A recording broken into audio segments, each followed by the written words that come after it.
guys, today I was attacked by a seagull at lunchtime.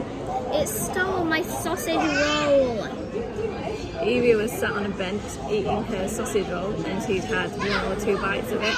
Then all of a sudden we heard this sound and the seagull had swooped down and taken the sausage roll out of Evie's hands and then just flew off and gulped down the sausage roll. So we quickly packed up our picnic and moved on to find a new bench. There were a lot of seagulls. Yeah.